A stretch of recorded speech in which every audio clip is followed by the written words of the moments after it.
Families have become much more complicated institutions to survive. If I had more time, I'd go into that with you. We have the highest divorce rate in the world. We put our families under levels of pressure that would be impossible for anyone to sustain. The empire's foundation is beginning to crack. As news poll, 2 out of 3 Americans told us they're stressed about their own finances. 3 out of 4 said their incomes are not keeping up with inflation. That's a lot of people struggling to make ends meet. For over 500 years, the Roman Empire was the most powerful force on earth. It built roads, raised cities, and reshaped the economic world. But its fall wasn't a singular event. Rome declined from within. Plagued by corruption, a bloated bureaucracy, economic disparity, and weakening institutions. It didn't fall in a day.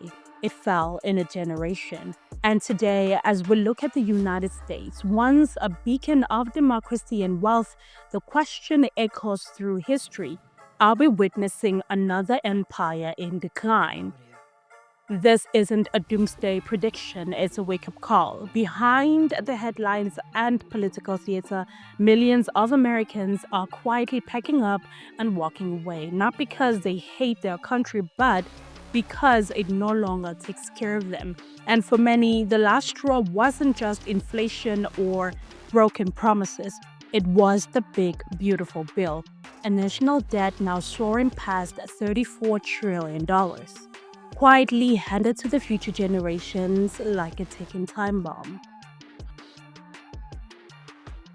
Tens and thousands of Americans, such as teachers, nurses, tech workers, and families, are now living lives abroad in Mexico, Portugal, Spain, South Africa, and more other countries. They are not surviving, they are thriving. This isn't a fringe movement, it's a quiet revolution. One trip to South Africa inspired me to walk away from everything I knew in the US, including the security of my career, and start completely over in a new country.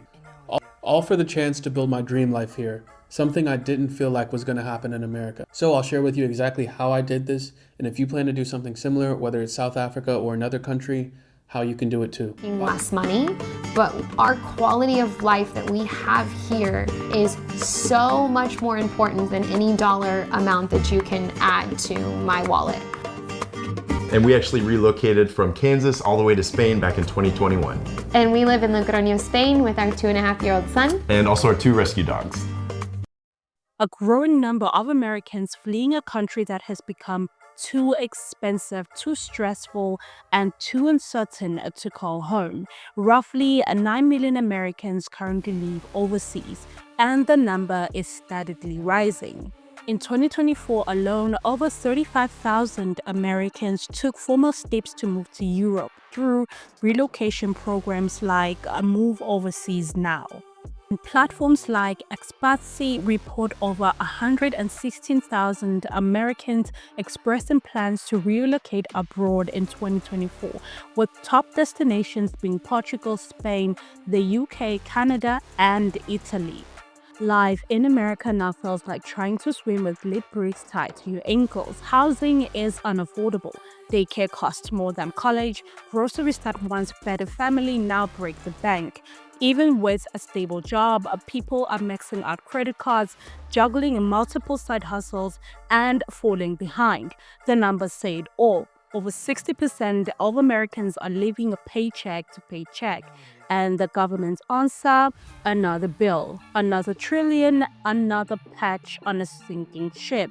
It's as if the nation keeps spending out a tab, a big, beautiful bill, expecting citizens to pay while the benefits trickle up to Wall Street and defense contractors. Meanwhile, parents decide between daycare or dinner. This isn't just inflation, this is financial suffocation. So I think we can all agree at this point that the U.S. is in serious decline. I've talked about it from the standpoint of education. I've talked about it from the standpoint of economy.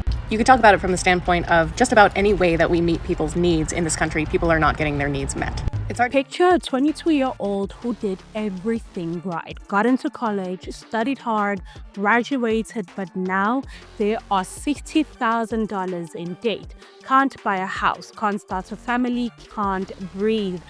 That diploma came with a price and a lie that education guarantees success, but for millions, it's just a start of a financial prison sentence.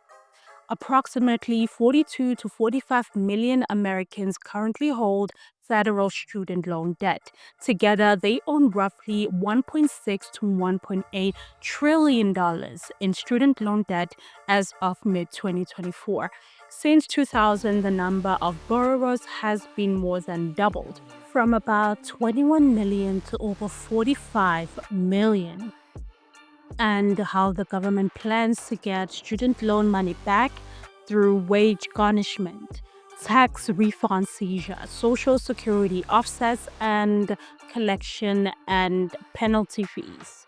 And what happens when you don't pay? Interest continues to accrue, credit damage, and loss of benefits. The bottom line is non-payment doesn't erase your debt, it expands it, and the government's collection tools such as garnishment, refund, seizure, and penalties are automatic, aggressive, and long-lasting. Student debt.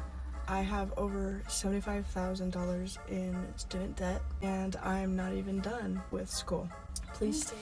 Yes. I mean, we're kind of drowning as it is. Jana Hartwood, a nurse in Iowa, owes more than $40,000 in student loans. Student loans are a microcosm of America's broader problem, a system that profits off hope and penalizes ambition. And while Washington debates forgiveness, the interest compounds. Debt becomes identity, and the bill, as always, gets bigger. Let's talk about the bill, the one no one wants to look at, the one that keeps growing while services shrink. 34 trillion and counting, that's America's national debt.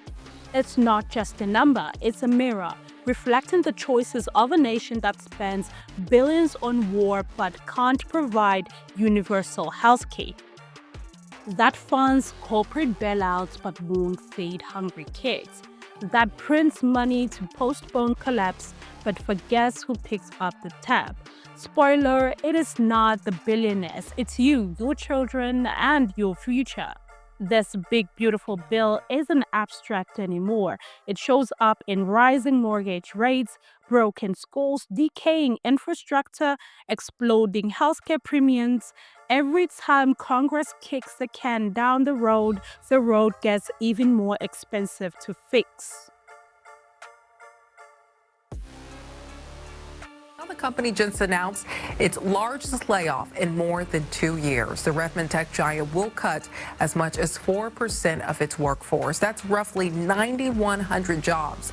The layoffs will hit the Xbox gaming business, sales division, and other parts of the company. It's not clear how many workers in our state will be impacted. It's yet another round of job slashes for Microsoft.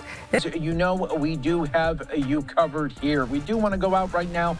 Senator Kim from New Jersey speaking at the State Department after the layoffs of more than 1,300 employees. Let's listen in. Cleared the way for the Trump administration to move forward with its mass layoffs of federal workers. The justices today lifted a lower court order that had blocked layoffs at dozens of agencies. Let's talk about the vanishing job market. Jobs are there, but the security isn't.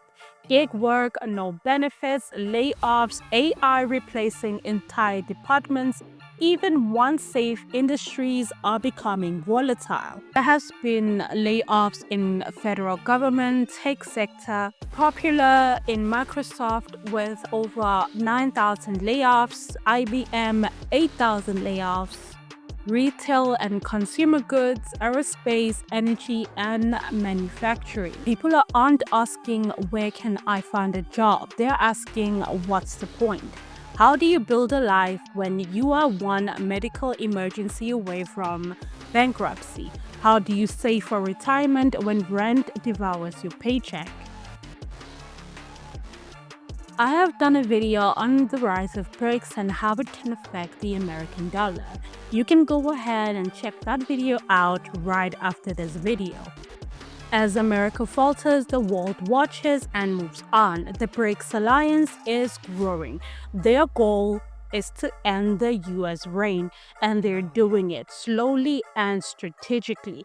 If the dollar loses its reserve status, America won't just face a recession, it will face an identity crisis.